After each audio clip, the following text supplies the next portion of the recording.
Bom, pessoal, boa tarde novamente. Estamos continuando aqui a pauta. Nós vamos agora usar o tempo para antecipar alguns processos que estariam na pauta dia 12 de novembro. Efetivamente, vamos seguir a ordem da pauta do dia 12 de novembro, que seria amanhã. Efetivamente, permitido pela portaria, conforme eu já citei várias vezes aqui. Nós vamos, então, a única coisa que nós não vamos fazer é o 68, que é um processo um pouco mais complexo, nós vamos deixar para fazer amanhã. Então, a partir de 69 em diante, nós vamos antecipando os processos na ordem da pauta, obviamente, não contemplando essa antecipação os processos que têm sustentação oral, como não é permitido, efetivamente.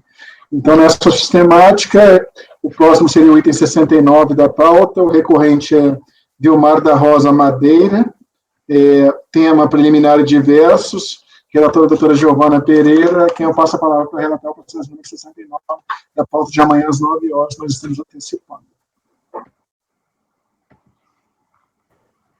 Boa tarde, conselheiros. Eu peço para vocês me acompanharem no voto. Eu coloco aqui: o recurso é tempestivo e foi interposto por parte legítima. Entretanto, em relação à matéria do qual se recorre e ao interesse de agir, cumpre fazer alguns esclarecimentos. Trata o processo de exclusão do Simples Nacional em razão da existência de débitos. O contribuinte apresentou manifestação de inconformidade que não foi conhecida em razão de sua intempestividade. Se for ver a data lá, a ciência foi no dia 14 de novembro de 2016 e a manifestação de inconformidade foi interposta em março do ano seguinte. No recurso voluntário, o contribuinte não aborda a questão da intempestividade da manifestação em absoluto, arguindo apenas questão de mérito de exclusão do regime, defendendo que regularizou os débitos no prazo legal e que, portanto, o recurso seria pertinente, oportuno e cabível.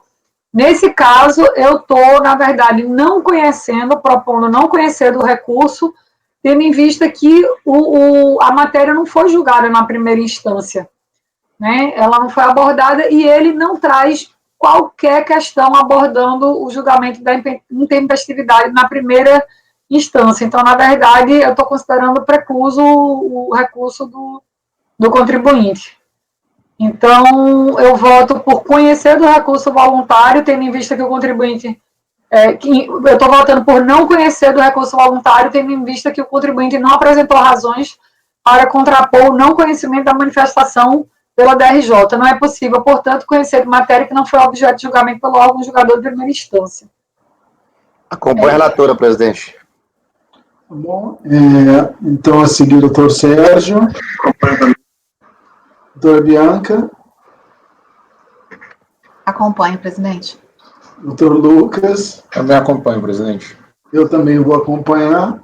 Então, doutora Giovana, por unanimidade de votos, nós não conhecemos do recurso. Esse é o resultado do item 69, recorrente Vilmar da Rosa Madeira, não conhecer do recurso, por unanimidade de votos, na forma proposta pela relatora. Item 70, retirado de pauta. 71, idem. O 70 porque era de relatoria do doutor Fernando. 71 era minha relatoria, mas a PGFN pediu retirar de pauta. Então, a gente vai seguir agora no item 72. Agora tem um grupo de processos da doutora Bianca relatando, 72 até o 76, são 5 processos de relatoria dela. Depois aqui a gente tem um processo do doutor Lucas no item 77. Então, doutora Bianca, 72 e 76, como são contribuintes diferentes, eu vou apregoar o 72, recorrente Mercado Monte Beler, limitada, microempresa. Relatora doutora Bianca Felícia, quem eu passo a palavra para relatar o número 72 da pauta de amanhã às 9 horas, está sendo antecipado. Obrigada, presidente. Trata-se de recurso voluntário contra um ADE que excluiu o contribuinte do Simples Nacional, com base no artigo 29, inciso 7º da Lei Complementar 123, com efeitos a partir de janeiro de 2009. O motivo da exclusão foi comercialização de objetos de contrabando, cigarros e DVDs, conforme auto de infração, com a apreensão das mercadorias, lavrado em 2010, e aí tem um processo específico. Em conformidade com a legislação, foi facultado ao autuado impugnar o referido auto de infração no prazo de 20 dias da ciência respectiva. Cabe observar, porém, que o contribuinte foi declarado rével no processo de perdimento. Conforme decisão, o delegado da Receita Federal, em Blumenau, aplicou a pena de perdimento da mercadoria referida no processo, resultando na expedição desse ADE, então. Em breves palavras, a decisão de primeira instância julgou que não caberia qualquer defesa quanto ao auto administrativo de exclusão, uma vez que a recorrente teria sido considerada rével no processo de perdimento. A recorrente alega entender que a sua não participação no processo de declaração de perdimento da mercadoria por suposta revelia é o mesmo que reputar o presente processo como mera formalidade, onde a recorrente estaria condenada. Defende que a ampla defesa do recorrente no presente processo administrativo, devendo a autoridade julgadora, sim, revolver todas as questões postas à sua análise. Entendo que carece de razão a recorrente. A maioria das alegações de mérito esgrimidas pela recorrente dizem respeito exclusivamente à subsistência do auto de infração. Como dito, desborda o escopo deste processo rediscutir a correta identificação do sujeito passivo, titularidade das mercadorias, objetos do contrabando ou descaminho, efetiva destinação comercial das mercadorias. Todos esses pontos deveriam ser alegados no processo de perdimento. Assim, no presente processo, tomo ponto de partida a situação jurídica constituída por meio do auto de infração que se tornou definitivo. A ausência de tipicidade, aí eu estou indo contra, porque a Lei Complementar 123 tem um artigo específico sobre contrabando ou descaminho. A apreensão de mercadorias foi fundamentada no 689, que também é bem específico. Nesse caso, da mercadoria apreendida não foi feita pelo contribuinte a prova de importação regular, acarretando o perdimento da mesma. Tal situação se encontra na hipótese de exclusão, tendo visto que está confirmado o descaminho das mercadorias apreendidas. Sobre o questionamento se os bens apreendidos são objetos de contrabando ou descaminho, é importante observar a hipótese de exclusão do Simples Nacional, contida no inciso citado, que ela abrange as duas situações. Então, tanto faz se é contrabando ou descaminho. E aí ele pede que se considere a insignificância dos valores frente à Receita Federal e da insignificância tributária penal. E aí eu falo que a gente não pode afastar essa aplicação por essa questão de insignificância. Aplico aqui a súmula 2. E voto, então, por reconhecer do recurso voluntário e negar-lhe provimento. Algum esclarecimento, debates, alguma coisa? Vou passar os votos, então. Doutora Giovana.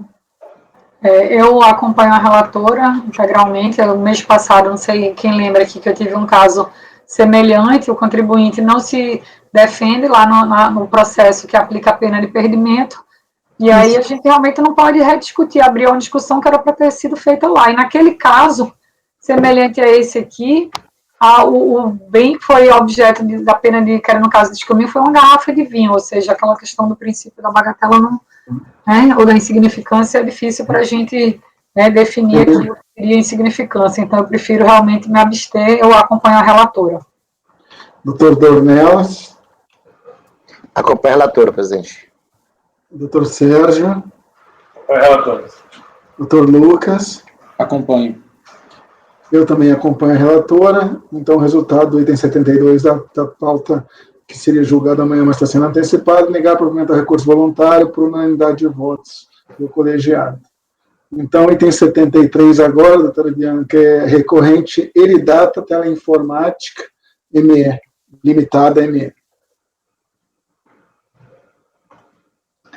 Presidente, eu estou aqui no início do voto, em que eu faço um resumo dos fatos. O Ministério de Minas e Energia, através de ofício, consultou a Delegacia da Receita Federal em Brasília sobre a legislação aplicável na contratação de um determinado contribuinte. Eu colacionei aqui o ofício, mas, em resumo, ele está dizendo que o Ministério faz contratação de empresas e que essa empresa determinada do edital de contratação disse que era do lucro presumido. Depois que ele contratou, ela falou, não, eu sou do Simples, então você não faz isenção de tributos. E aí ele está consultando, então, a delegacia para ver se está correta essa não retenção de tributos, e ele fala, mas quando eu fiz uma outra contratação, acho que foi serviço de copeira, você falou que era cessão de mão de obra e que não poderia se enquadrar no Simples. Então, ele pergunta se a retenção está correta e se a atividade que está sendo desenvolvida aqui pela empresa poderia estar no Simples ou não. Então, basicamente, isso que ele consultou. Após a consulta tema, a Divisão de Orientação e Análise emitiu um despacho decisório em que ela está propondo a exclusão da empresa citada do Simples. A contribuinte foi excluída do Simples com efeitos retroativos, conforme o ADE, em virtude da falta de comunicação obrigatória da cessão de mão de obra nos termos da vedação prevista. Então, a delegacia entendeu que ela também estava fazendo cessão de mão de obra, então não poderia estar no Simples, então ela emitiu esse ADE. Apesar dos argumentos de defesa, a decisão de primeira instância julgou improcedente, pois que entendeu que os serviços prestados pela recorrente, de fato, se tratavam de cessão de mão de obra e, portanto, sujeitos à exclusão do Simples. E aí eu vou passar aos argumentos de defesa do recurso voluntário. A primeira questão foi a nulidade do procedimento de exclusão por vício insanável da intimação. Vou resumir esse ponto também. O que acontece? A intimação não foi feita de acordo com aquele artigo 23 do PAF. Ela foi feita direto por edital. E aí ela está dizendo que tem um vício insanável que deveria, então, anular todo o procedimento. Alega recorrente, no caso em apreço, constate-se que o mando do artigo 23 efetivamente não foi atendido, tendo em vista que a intimação da recorrente ocorreu primeiro e unicamente por edital. Nesse sentido, defende que a fiscalização não se atentou aos comandos do artigo 23, que prevêem a forma correta de se proceder à intimação do contribuinte. Seria, então, uma nulidade insanável. A decisão de primeira instância se limitou a tratar o assunto de forma muito simplória. E aí a decisão de primeira instância fala simplesmente, olha, não teve prejuízo, então está tudo certo. Ou seja, somente haveria vício de nulidade se causasse prejuízo à defesa. Como se observa pela legislação acima colacionada, o edital é meio de intimação supletivo, de modo que somente caberia a utilização para a ciência do ADE de exclusão na hipótese de insucesso dos meios ordinários de intimação pessoal, via postal ou eletrônica. No entanto, tendo em vista que houve apreciação dos argumentos de defesa da contribuinte pela instância COR, que foram amplamente expostos e reafirmados em sede de recurso voluntário, não há sentido para considerar esse vício insanável. Entendo que o direito processual avança no caminho de simplicidade das formas, com vistas à primazia do julgamento de méritos e solução material da lide, finalidade do processo. Nesse sentido, o novo Código de Processo Civil traz alguns dispositivos que materializam recursos processuais voltados à desvalorização e enfrentamento do formalismo excessivo. Então, eu citei aqui alguns artigos do novo Código Civil que falam exatamente dessa questão do vício sanável. O 938, por exemplo, fala que, constatada a ocorrência de vício sanável, sempre que poderá, se prosseguirá no julgamento do recurso. Também aqui no 1029, fala que o ordinário de recurso especial será interposto perante o presidente ou vice-presidente em petições distintas que conterão. E aí, no parágrafo terceiro, fala, o STF e o STJ poderá desconsiderar vício formal de recurso tempestivo ou determinar sua correção, desde que não o repute grave. Sendo assim, entendo que aplica-se aqui o chamado da primazia da resolução de mérito e sanabilidade dos vícios processuais, que apesar de ainda não estar positivada no direito processual fiscal, encontra base no direito processual civil.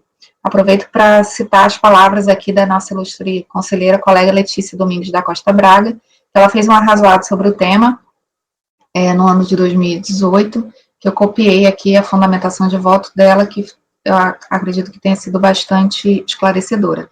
Então, eu considero que é um vício sanável e que, por isso, a gente pode seguir em frente.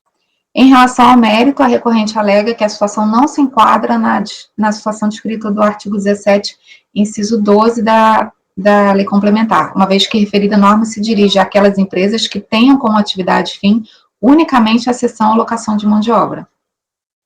A norma encomenda se dirigiria à hipótese de cessão ou locação de mão de obra para execução das atividades próprias dos servidores do Ministério Consulente, o que não teria ocorrido na espécie, uma vez que, conforme noticiado pelo próprio Ministério de Minas e Energia, a recorrente foi contratada para prestação de serviço de operação, manutenção preventiva e correção da central privativa de comutação telefônica e sistemas afetos, mediante disponibilização de um posto fixo do técnico especialista em PABX.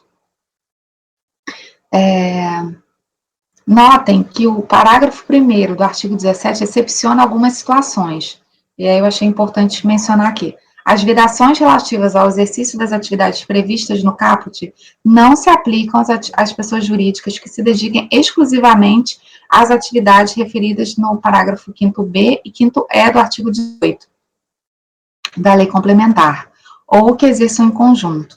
E aí, dentre esses artigos que estão citados, fala do serviço de instalação, manutenção e reparação de máquinas de escritório e de informática. Como se vê, a lei complementar foi abrangente no sentido de permitir a adesão do Simples Nacional de empresas prestadoras de serviços de instalação, reparos e manutenção em geral. A Receita Federal do Brasil identificou quais seriam os pressupostos essenciais à caracterização do serviço de mão de obra. E tem uma solução de consulta específica, 312, que trata o que a gente tem que considerar como seção de mão de obra. E aí eu não vou ler a consulta toda, mas basicamente o que se verifica como requisito essencial para definir a natureza do contrato é a identificação de quem coordena a prestação desses serviços. Então, em outras palavras, esse é o ponto imprescindível. Isso porque nos contratos de cessão de mão de obra, quem dá as ordens é a empresa contratante, como bem se destaca na solução de consulta. Esse tipo de contrato, o objeto é a mão de obra. Na prestação de serviço, por sua vez, é a empresa que contrata, por força do contrato firmado, está à disposição da empresa contratante, e não seus empregados. Entendendo esse requisito, que é imprescindível, eu fui analisar, então, o contrato, né? E aí, no contrato, tem vários pontos da cláusula 14ª, que é a cláusula de obrigações da contratada, que deixam a entender que quem comanda, quem coordena os serviços, é a contratada, apesar de ter um posto fixo dentro do Ministério de Minas e Energia, que ele acontece simplesmente para que haja maior rapidez no atendimento ao cliente. Porque, se não me engano, ele tem tantos minutos, ou no máximo tantas horas, para consertar o problema. Então, aqui ele fala que, entre as obrigações da contratada, instruir seus empregados, sem, contudo, manter qualquer vínculo empregatício com a contratante, responder por danos materiais ou fixos causados por seus empregados, tem que também responsabilizar-se pelo ônus resultante de qualquer ação, demanda, custos e despesas decorrentes de danos ocorridos por sua culpa, manter seus empregados sob seu vínculo empregatício exclusivo, e essa questão do vínculo é importante porque a subordinação é um dos pontos que caracteriza o vínculo, né? Responsabilizar-se por todos os serviços não explicitados, responder exclusivamente por toda e qualquer movimentação de equipamentos e materiais, e nas obrigações de contratante, quando você lê, não tem nenhum requisito de que trate realmente que ela coordenaria ou que ela estaria à frente desses empregados. De acordo com essas cláusulas acima transcritas, verifica-se que a coordenação e responsabilização da prestação ficava a cargo da contratada. Tal situação descaracteriza, nos termos da solução de consulta, o referido contrato como cessão de mão de obra. É importante ressaltar que os critérios adotados nessa solução de consulta encontram respaldo na jurisprudência do STJ. E aí eu cito aqui alguns casos em que ele também vai nesse ponto de, apesar dos empregados estarem à disposição, eles não estão sob o comando da contratante. Por fim, a jurisprudência desse conselho também tem adotado o referido critério de distinção. E aí eu citei alguns acórdãos recentes, aqui de 2020, que falam justamente dessa questão da cessão, e um de 2019. O que se verifica, no caso em apreço, é que a contratação realizada pelo Ministério de Minas e Energia visou assegurar a assistência técnica permanente do seu complexo de sistema de telefonia, conforme a justificativa do anexo 1, e aí tem aqui direitinho dizendo o que ela fazia, né, que é um serviço contínuo de manutenção preventiva e corretiva. O fato da recorrente disponibilizar um técnico especialista nas dependências não pode levar à presunção de existência de cessão de mão de obra. Então, basicamente é isso. Eu estou concluindo, então, por rejeitar a preliminar de nulidade e, no mérito, dar provimento ao recurso voluntário.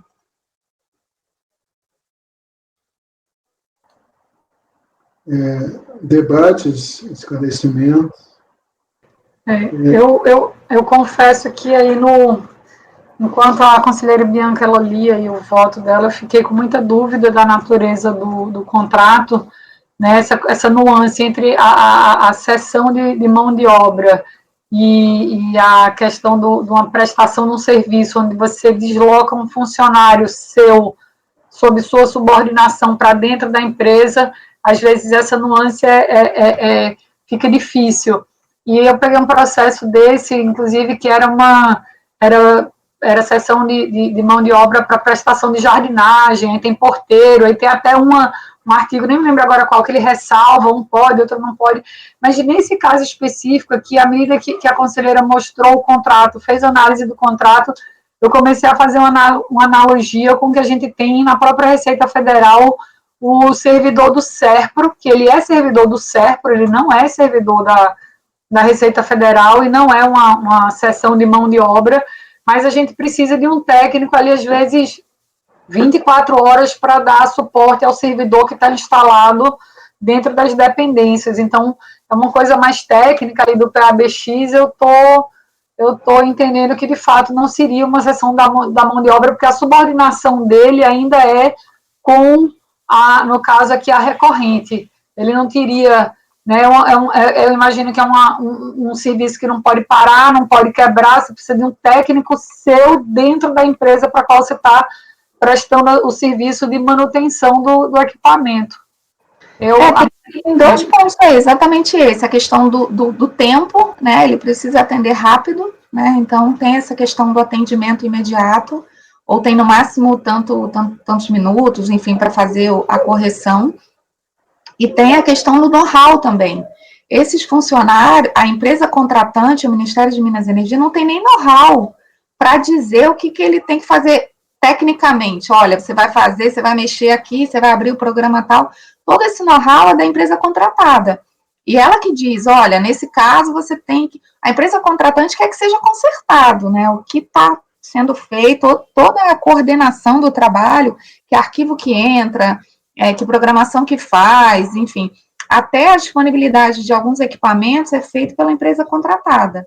Então, eu acho que você caracterizar a seção de mão de obra só porque tem um posto fixo, eu acho que essa presunção, ela é um indício, como a Giovana falou, é um indício, opa, tem um ponto aqui, mas quando você vai no contrato e você vê o que ele está fazendo, é exatamente isso que você falou. Eu também tenho prestadores de serviço, por exemplo, limpeza, a pessoa fica lá, ou fica uma rotatividade de funcionários da empresa contratada, porque tem que ter uma limpeza constante, ou tem que ter uma prestação constante. Agora, quem ordena, nesse caso específico do serviço de telefonia, é a empresa contratada, ao meu ver, né? E ele foi excluído com base na argumentação de existência de seção de mão de obra, né? O artigo da 17. Exatamente. É esse, né? Não é o fato de ele estar numa atividade vedada. Você citou aqui a vedação, mas na realidade... Isso, por conta de seção de mão de obra. Deixa eu só abrir o artigo 17 aqui. Porque a principal coisa que eu acho que é difícil ser seção de mão de obra, eu acho que é uma coisa que vocês falaram aí realmente, que é o seguinte: como é que o Ministério da Minas e Energia poderia coordenar um serviço de manutenção de PABX? Ele nem tem pessoal suficiente para coordenar um serviço dele, entendeu? Se você pensar assim, tecnicamente, o que é prioridade na manutenção do PABX? Você acha que alguém do Ministério de Minas e Energia ou o Ministério teria como saber? Lógico que não. Então, na verdade, essa alocação tem que ser de uma empresa especializada ou de um contratante que tivesse alguma condição de coordenar o serviço. É o que vocês estão dizendo aí, que, na verdade, continua a subordinação, praticamente a coordenação sob a égide dessa empresa que é recorrente, que seria contratada, né?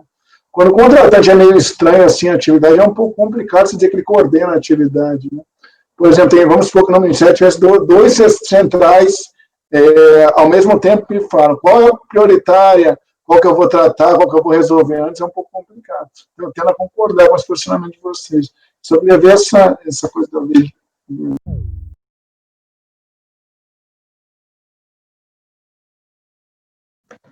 O presidente caiu.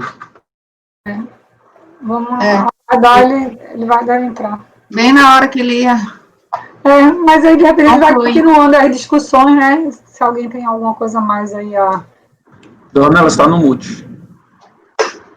A Giovana assume aí. Vamos esperar o presidente voltar, mas é isso que eu digo, a gente pode ir amadurecendo as discussões, né? Pessoal, voltei já. Voltou. O fio aqui caiu. Mas então eu só queria olhar a lei complementar da empresa. Estou ela aqui.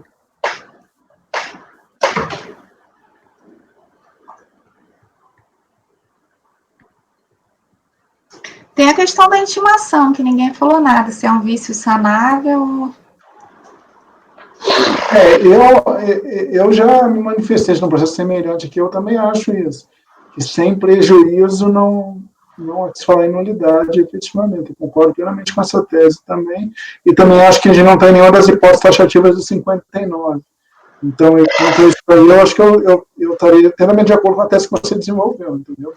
Eu acho que esse prejuízo também, ele tem que ser considerado no momento que a gente está, porque às vezes tem um prejuízo momentâneo ali, né? Mas se abre esse prazo novamente, se consegue sanar alguma coisa e o contribuinte consegue se defender, eu acho que ele foi sanado. Então, talvez tenha tido um prejuízo em algum momento, né? Mas se a gente ficar nesse formalismo exacerbado, a gente tem flexibilizado para os dois lados, né? Tanto para o contribuinte quanto para a Receita. Então, acho que é um ponto de... Não, nesse ponto eu acompanho também a relatora. Esse ponto, na verdade, Bianca, não tem nenhuma novidade, não. A gente sempre disse que sem prejuízo não há que se falar em nulidade. Tem lá as hipóteses do artigo 59, né? Eu queria ouvir a opinião do Heitor. Inteiramente. O Heitor, eu acho que não tinha falado nada sobre esse assunto ainda. Que hoje eu julguei que eu falei disso, né, ano passado. Então, na verdade, acho que estava naquele voto que a gente acaba esquecendo, mas foi isso, eu também acho. Eu acho que não tendo prejuízo, efetivamente, não há que se falar em nulidade. Até eu falo, que eu até falei, acho que eu poderia sempre julgar o mérito a favor do contribuinte, se fosse o caso, que eu poderia afastar a argumentação de mérito dele, efetivamente, ou seja, ceder a argumentação de mérito dele, afastar o lançamento. Então, com isso, até no próprio PAF também tem essa previsão, também eu acedo essa tese também. Agora, estou querendo ver aqui. Porque eu acho que aqui o cerne da questão toda é a questão da cessão de mão de obra, que esse que foi o motivo do desenquadramento dele, né? Então, na verdade, eu só dou uma olhada no final aqui, eu já estou quase pronto para votar. Alguns incisos mais aqui. Porque a própria responsabilização por erros, essas coisas e tal, você vê que acaba caindo nos ombros da contratada, né? Se ele estourar alguma coisa lá, fazendo manutenção de alguma coisa e tal. Então como é que eu vou coordenar uma atividade, efetivamente, na verdade, quem está pagando pelo erro da minha coordenação seria um terceiro, não tem, isso é meio incoerente, inconsistente, entendeu? Eu vou mandar a pessoa fazer um serviço tal, e depois quem vai responder por essa minha ordem errada seria a contratada. Então, são indícios, na verdade. Essa tese de não existência de exceção também está me convencendo em si. Eu acho que eu estou pronto para votar também, pessoal. Se alguém tiver mais alguma coisa, senão acho que eu posso escolher os votos. Está tudo certinho? Então, doutora Giovana. Eu acompanho a relatora. Doutor Dornelas. Com a relatora. Doutor Sérgio. Acompanho a relatora.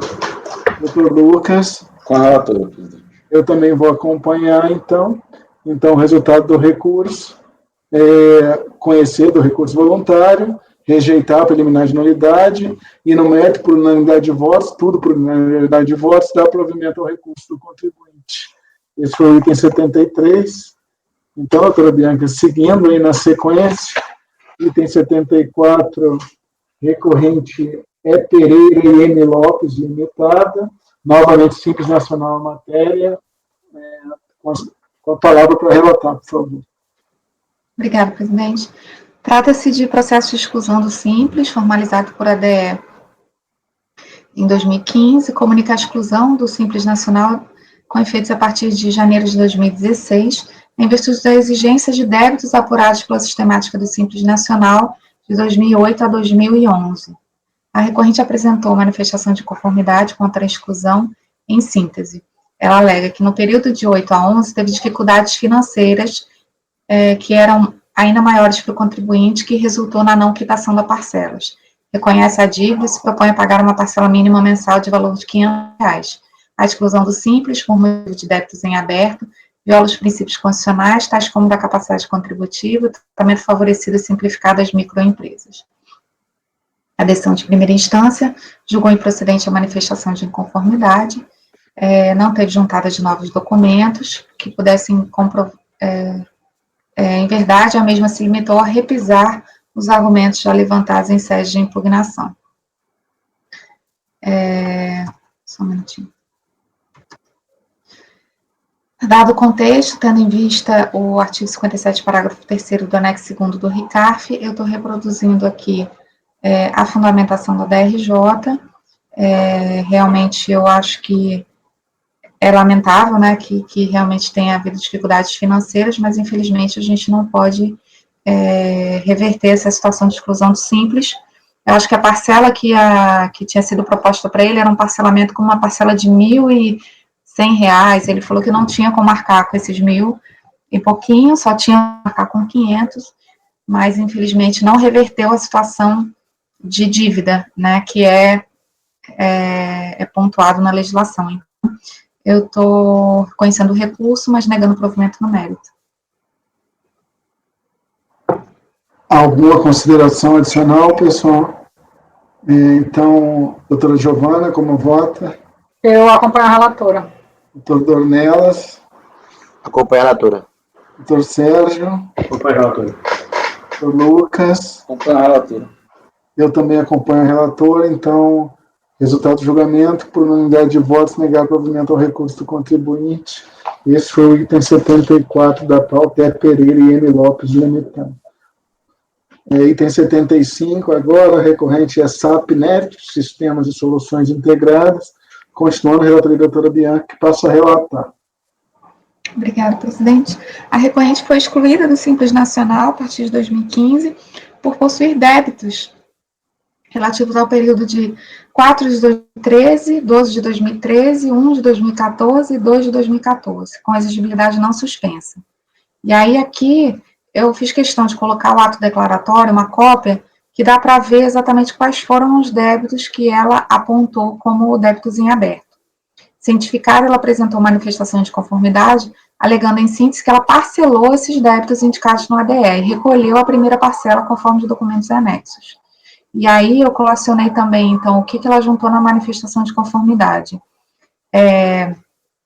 Um ofício aqui da Secretaria da Receita Federal, dizendo que houve um pedido de parcelamento e também um pagamento aqui da SAPnet de R$300. A decisão de primeira instância julgou improcedente a manifestação de inconformidade, alegando que faltavam provas robustas sobre o parcelamento. Ela fala o seguinte: contudo, juntou apenas o recibo de parcelamento e o pagamento da primeira parcela, sequer anexou cópia das demais parcelas, não se sabendo se o parcelamento foi processado, se está em dia, etc. Por outro lado, a tentativa de obter nos sistemas da Receita Federal uma segunda via da certidão negativa ou positiva restou frustrada, pois nada consta a esse respeito, e mesmo a certidão atual não foi obtida em razão de pendências. Então, eu estou aqui tratando de uma admissão de uma prova nova, que ela traz em recurso voluntário. Alega a recorrente que o procedimento administrativo de parcelamento não oferece ao contribuinte, no momento inicial da adesão, prova documental robusta, além do mero pedido e da documentação de arrecadação. Defende que tal procedimento perdura até que, posteriormente, ocorra a consolidação dos débitos. De se saber também que a consolidação é ato a cargo exclusivo da administração tributária e que a recorrente não tem qualquer intervenção possível. Por isso, solicita a admissão de prova nessa instância, garante que hoje a recorrente tem à sua disposição os documentos de demonstração de regularidade e efetiva quitação que antes sequer tinha acesso. Por isso, exigi-los nesse mesmo intervalo tempestivo da impugnação ou refutá-los na instância recursal, induvidosamente feriria a ampla defesa. Apesar do contribuinte não ter anexado quando da apresentação da manifestação, ele traz, então, nesse momento. Entendo que a prova deve ser recepcionada com base no artigo 16 do PAF. A recorrente anexa relatório de sua situação fiscal emitido em 2016 por meio do ECAC, em que há indicação da suspensão da exigibilidade dada a irregularidade dos pagamentos dos débitos do Simples Nacional. Folha 51 do processo, que eu coloquei aqui abaixo, e realmente dá para ver a data que foi emitido o relatório de situação fiscal e que tem aqui toda essa informação de parcelamento e tudo. Os documentos anexados, os documentos 4 a 9, são folhas 54 seguintes, indicam a quitação das primeiras parcelas do parcelamento. Então, você vê que aqui desde 2013, vai seguindo aqui até 2015. Então, por fim, anexa aos autos documentos que comprovam pagamentos das parcelas até a data do protocolo do recurso voluntário, tornando em duvidosa a regularidade da recorrente até 18 de 4 de 2016. Eu estou encaminhando aqui hoje, ou por dar provimento, dado que ela comprovou que ela fez a adesão de parcelamento, que ela pagou as suas parcelas, ou uma resolução para que a gente cheque o status do parcelamento, para ver se ele está em dia, se ele continua sendo pago, enfim. Se é se isso perdurou. Mas se a gente considerar realmente até a data do protocolo, que é o que ela poderia ter anexado no recurso voluntário, ela estava em dia. Eu nesse caso, indo acompanhar a relatora, inclusive, nem acho desnecessária a diligência, até porque eu tenho um entendimento que eu já coloquei em outros processos em que fui relatora, de que ele tem que mostrar que estava regular ou fez a regularização dentro daquele prazo legal, e que se você emitir um ato naquele momento, dizendo que um determinado débito estava em aberto, quando ele já estava suspenso por parcelamento, aquele ato não é válido. Ele pode ter ficado ali, pagou 10 parcelas, e aí depois ele ficou inadimplente, e seria já a razão para um outro ato, exclusão por rescisão do parcelamento. Mas naquele momento, então, ele, pelo que eu estou vendo, a regularização, a princípio, foi dentro do prazo legal, porque ele tem um prazo legal para regularização, ele ficou regular ali por alguns meses, então aquele ato de exclusão não teria, realmente, não seria procedente. Digo mais, né? Podia ser a segunda parcela, se ele paga a primeira, naquele prazo de ciência regulamentar. Na segunda ele não paga, ele vai ser excluído depois, né? Depois, mas não nesse. Acho que a questão a ser discutida aí é se foi regularizado no prazo ou não. Se foi no prazo, isso não está muito destacado no voto, mas aparentemente sim, né? Não entendi, Sérgio, qual foi a pergunta? Não, que a Giovana disse que verificou que essa regularização foi no prazo de 30 dias da ciência. Não verifiquei. Não? Não. Eu estou até dando uma olhada aqui nos documentos, porque eu acho, pelo que a conselheira Bianca falou, e que, pelo visto, a DRJ não contestou. Não contestou. A DRJ não contesta, ela contesta o seguinte: você me mostrou o pedido, mas eu não sei se foi consolidado. E quem trabalha na Receita Federal sabe que essa consolidação não é imediata. Então, assim, eu até sinto que a DRJ não tem diligenciado um pouco mais, já naquele momento, para ver se... Porque naquele momento já estaria consolidado, muito provavelmente. Já estaria consolidado. Então, assim, aí o contribuinte, inclusive, explica detalhadamente como é o procedimento de concessão de parcelamento dentro da Receita Federal. A questão do prazo o ato declaratório, ele é de data 3/9. O contribuinte tomou ciência, obviamente, um pouquinho depois disso, e ele fez o parcelamento 25/9. Então, ele fez dentro dos 30 dias. Eu até verifiquei o AR de ciência, e ele é alguns dias depois da emissão do ato. Então, está dentro dos 30, tanto que a DRJ nem questionou essa questão do prazo. Se está dentro e foi mesmo. Se está dentro e foi consolidado depois, realmente não importa se ele continuou pagando ou não. Isso o que importa, Bianca, seria, então, o parcelamento e o pagamento da primeira parcela. Tendo isso... Dentro do prazo, ele estaria regular, né? Dentro do prazo. Também não basta só pedir parcelamento, não. Tem parcelamento e pagamento da primeira parcela. Que faz parte da regularização do parcelamento. Isso. Em relação a essas datas, eu estou aqui sem óculos, mas eu colocando aqui, eu vi que está pequenininho, meio borrado, mas, de fato, o ADL 3 de setembro, ele tem 30 dias. E o período de parcelamento, a confirmação recebida 25 de novembro. Não tem como ter passado 30 dias. Mas tem o pagamento aí da primeira parcela? E tem o pagamento aqui do Itaú, R$300 aqui, o valor no próprio dia 25. Ótimo. Isso, exatamente. Ele pediu parcelamento, já pagou uma parcela. E o parcelamento foi em frente, tanto que tem documentos aí mostrando que ele pagou outras parcelas. Exatamente. Então, acho que não tem dúvida. A gente garante que pelo menos até ali abril de 2014 ele estava regular. Até abril de 2014. Pode ser até que depois ele tenha ficado irregular, mas aí, se irrelevante, aquele ato declaratório executivo ali, ele não se sustenta, eu acho. Não sei se você já viu a expressão anterior, é prego batido com ponta virada. Tá sacramentado aí. Ninguém tira mais. Ninguém pode excluir ele mais, simples. Pelo menos não nesse ato, só se for depois. O presidente está no mute. O que eu acho estranho é que, na verdade, né, até pela própria sistemática da exclusão, quem deveria fazer análise mais detalhada era a DRJ, né, porque quando se exclui, não é que se diz que ele tem 30 dias para impugnar a exclusão, efetivamente, e aí chegou na DRJ e tal, e disse, não foi robusta a prova, efetivamente, então eu nego, efetivamente. Aí, na verdade, ele trouxe, olha, eu também, e outra coisa, possivelmente ele nem, esse argumento dele de que não tinha consolidação é bem razoável. Isso é o que acontece no parcelamento mesmo. Na verdade, poderia nem ter chegado na DRJ, né? Na DRF poderia ter revisado isso e resolvido. Exatamente, porque realmente tem hoje, a gente tem muita essa situação, acho que vocês já tiveram aqui, em compensação de estimativa que é parcelado. A gente tem que tentar enxergar se está parcelado ou se não está, porque tem algumas pessoas que acham que o parcelamento seria suficiente para dar como direito de saldo negativo a estimativa parcelada.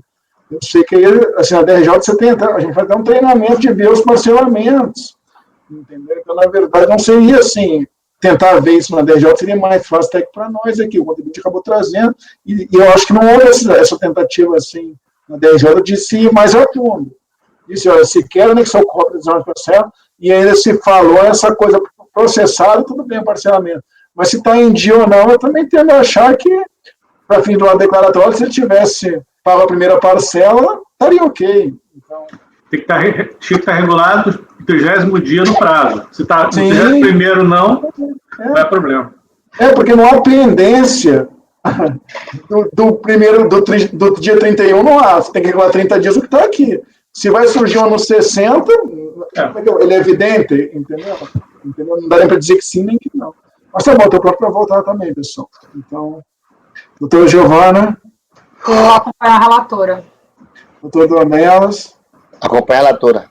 Doutor Sérgio. Acompanho também. Doutor Lucas. Acompanha a relatora. Eu também vou acompanhar. Então, na verdade, a gente vai conhecer do recurso e no método do recurso dá provimento ao recurso voluntário de iniciativa do contribuinte. Esse é o resultado da SAPNet, item 7.5. Agora estou vendo que é o último, acho, desse ciclo aí de relatoria, de sua relatoria, item 76 da pauta de amanhã, antecipado, comercial Voltoline Limitada, ainda Simples Nacional. Dou a palavra para relatar, por favor. Obrigada, presidente. Esse processo eu vou resumir em face da gente já ter julgado um processo exatamente igual. É um processo de exclusão simples, baseados em comercialização de mercadorias, objetos de contrabando e descaminho. Ele foi revel também no processo de perdimento, e ele alega, então, que não foi para comercialização, ele alega insignificância dos valores e penal. Então, tendo em vista o entendimento do colegiado de que, no caso de revelia, no processo de perdimento, a questão está decidida em âmbito administrativo, eu estou resumindo o voto, então, para dizer que eu votei pelo conhecimento, mas por negar provimento ao recurso voluntário por esses argumentos. Unânime, presidente. Está no mute, presidente. Unânime. Algum esclarecimento adicional, não, né? Acho que a gente já votou igual, então é o mesmo resultado do anterior. Esse aqui não tem, que eu acho que no outro tinha nulidade, né, doutora Bianca? Acho que não sei se era da Eridata ou não, aqui não tem, né? Então vai ficar por unanimidade de voto, a gente... Não, esse não tem, preliminar não. Então, por unanimidade de votos, negar provimento ao recurso voluntário do contribuinte é o resultado do item 76, comercial Voltorini. Agora, acho que a gente pode fazer o 77, 78 vai ter que ficar para amanhã, que é objeto de sustentação oral e acompanhamento também do contribuinte. E aí, com isso, como o 79, seguido do doutor Fernando, está relatado, a gente fecharia hoje a pauta de amanhã de manhã. E aí eu vou encerrar o vídeo a seguir, depois desse processo, que também acho que está num horário bom da gente encerrar por hoje. Então, acho que só sobrou esse, doutor Lucas, é o 77, né? Trimina e Serviços, doutor Lucas, também é Simples Nacional. Doutor Lucas, para a sua relatoria, o 77, por favor. Obrigado, presidente. Chato presente processo de ato declaratório de exclusão do Simples Nacional, em virtude de ter incorrido na hipótese do artigo 29.4 da Lei Complementar 123, referente à constituição de empresa por interpostas pessoas. O indignado contribuinte apresentou uma manifestação de conformidade, alegando em síntese que, pela simples análise do ato declaratório, constata-se de plano a inadequação dos motivos explicitados com o tipo legal da norma de exclusão, que o ADE não preencheria os requisitos necessários para produzir seus efeitos no termo do artigo 23, parágrafo 1 da Lei 9.317, razão pela qual deveria ser anulado, requerendo por fim a anulação do ADE que o excluiu. Ao tratar do tema da RJ de Recife, julgou improcedente o pleito por entender, em suma, que a representação fiscal explicita minuciosamente todos os passos que levaram à exclusão da empresa do Simples Nacional, tendo verificado inicialmente movimentação bancária havida em contas como indicativo de que seu faturamento extrapolava o limite para permanecer na sistemática simplificada. Com base na suspeita, ao intimar o contribuinte, restou caracterizado que o senhor Osmar Ferreira e a senhora Eleusa Ferreira, que seriam sócios formais da empresa, em verdade tratavam-se de interpostas pessoas, restando evidente, com base na condição financeira e ante os poderes outorgados ao senhor Paulo Ferreira. Após a exclusão, foi constituído crédito por omissão de receita, objeto de parcelamento. E resignado, o contribuinte apresentou recurso voluntário, repisando os argumentos trazidos na manifestação de inconformidade, aduzindo que teria decaído o direito do fisco de excluí-lo do Simples Nacional pelo motivo especificado no ADE, por entender que os sócios permanecem os mesmos desde a constituição da empresa em 97, extinguindo-se o prazo para analisar as condições deles em 2003.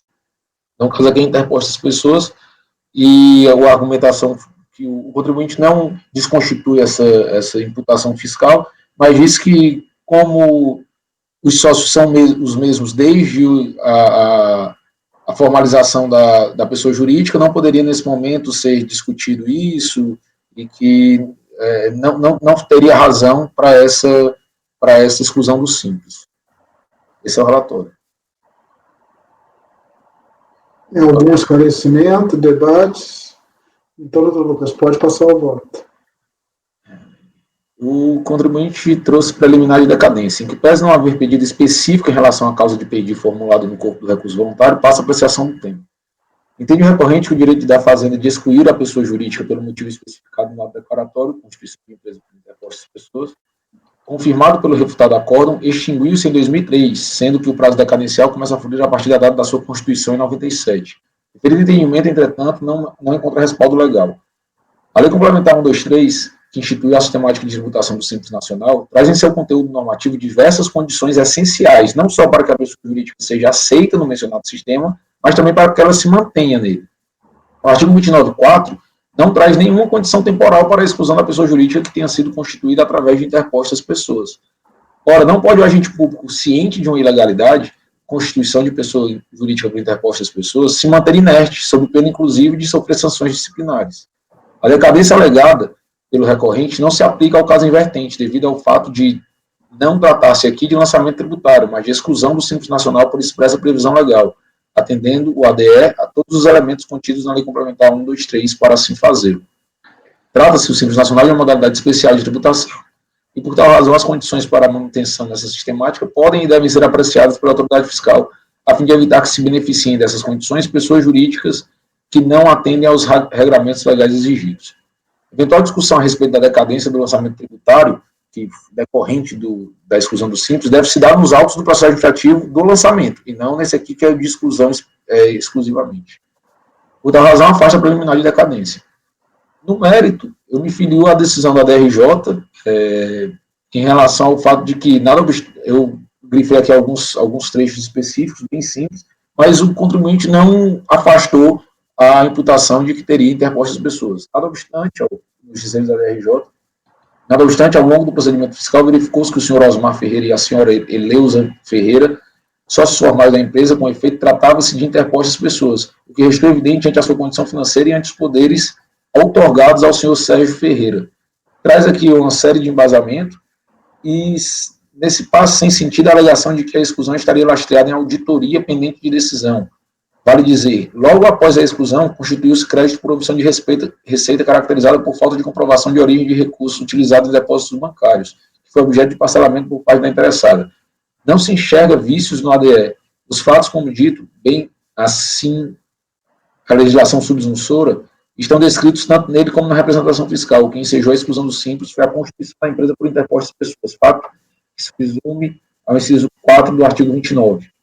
De só as notas falarem em falta de motivação. O fato de os sócios serem os mesmos desde a constituição da empresa não diz a particularidade de eles serem interpostas pessoas. O dispositivo legal que fundamentou a exclusão está descrito não só na representação fiscal, mas também no ato declaratório. Não se vê porque o direito de defesa teria sido cerceado. Então, o contribuinte não desconstitui a interposta pessoa, a fiscalização traz, a argumentação traz justificativa da condição da situação financeira das pessoas e da empresa, da procuração que outorga poderes a um terceiro, que seria o sócio de fato, né? Então, por essa razão, eu voto por conhecer do recurso, afastar a preliminar e negar provimento. Eu acho que até um pouco semelhante àquele que eu joguei hoje, né? Que tem uma procuração, aí tem umas outras pessoas que movimentam o nome da empresa, a movimentação. Então, acho que, como não tivemos dúvidas, então eu vou passar a votação, pessoal. Doutora Giovana. Eu acompanho o relator. Doutora Dornelas. Tá muito. Também acompanho o relator. Doutor Sérgio. Acompanho o relator. Doutora Bianca. Acompanho o relator também. Eu também acompanho o relator. Então, o resultado ficou do item 77. Por unanimidade de votos, afastar a preliminar levantada, rejeitar a decadência e, no mérito, negar o provimento ao recurso voluntário. Esse é o dispositivo do resultado, proclamado. Pessoal, só lembrando, né, a gente tem o 78 que eu falei, tem sustentação oral, e ficou aquele 68, né, doutora Bianca? Que é o da cardiomédica, que são os da manhã, mas a gente já antecipou a pauta, e vai ficar a pauta da tarde, que, na verdade, pelo que eu vi aqui, teve retirada também de 3 processos dos 6 que estavam pautados, então vão ficar os 3 da doutora Giovana para a pauta de amanhã à tarde, é o que está pendente dessa nossa reunião. Tá, só para deixar um registro aqui. Então, amanhã a gente continua. Eu vou encerrar a gravação aqui. E obrigado aí pelo esforço até agora, da gente estar conseguindo antecipar a pauta com um grande esforço aí. Val, por favor, pode interromper a gravação? Só um minuto.